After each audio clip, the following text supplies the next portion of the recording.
Hi friends, செட்டிநாட்டு ஸ்பெஷலான உக்காரை sweet இப்போ அழகாக செய்ய போகிறோம். ஃபஸ்ட்டு ஒரு சின்ன சைஸ் கப் எடுத்துகிட்டு அதில் 1 கப் பாசிப்பயிறு சேர்த்துக்கிறேன்.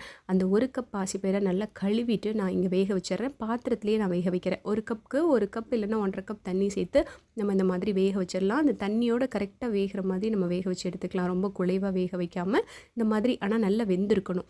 அந்தளவுக்கு வேக வச்சு எடுத்து வச்சுட்டு அடுத்து 1 கப் பாசிப்பயிருக்கு 1.5 கப் வெல்லம் சேர்த்து இந்த மாதிரி கொதிக்க வச்சு இறக்கி வச்சுக்கலாம். பாகுபதம்லாம் தேவையில்லை, நல்லா வெல்லம் கரைஞ்சா போதும். அடுத்து ஒரு பேனில் 3 டீஸ்பூன் நெய் சேர்த்துட்டு கொஞ்சமாக முந்திரி பருப்பு ரோஸ்ட் பண்ணி எடுத்து வச்சுருக்கேன். அதே பேனில் நம்ம 1/4 கப் ரவை சேர்த்து நல்லா வறுத்து விட்டுட்டு அது கூட கொஞ்சமாக துருவின தேங்காய் 1/4 கப் தேங்காய் சேர்த்தா போதும். அதையும் வதக்கி விட்டுட்டு நம்ம வேக வச்சு வச்சுருக்க பாசிப்பயிரை சேர்த்து நல்லா மிக்ஸ் பண்ணி விட்டுட்டு அடுத்து நம்ம கொதிக்க வச்சுருக்க அந்த வெள்ளைப்பாகை இது கூட சேர்த்து கலந்து விட்டோம்னா கொஞ்சம் தண்ணியாக இருக்கும். நல்லா மீடியம் ஃப்ளேமில் வச்சு கிண்டனோன்னா இந்த மாதிரி வெந்து கெட்டியாக வந்துடும். அதுக்கப்புறமா ரோஸ்ட் பண்ணி வச்சுருக்க முந்திரி பருப்பை சேர்த்துட்டு கொஞ்சமாக ஏலக்காய் தூள் சேர்த்துட்டு இன்னும் ஒரு 2-3 டீஸ்பூன் நெய் சேர்த்துட்டு ஸ்டவ் ஆஃப் பண்ணிடலாம்.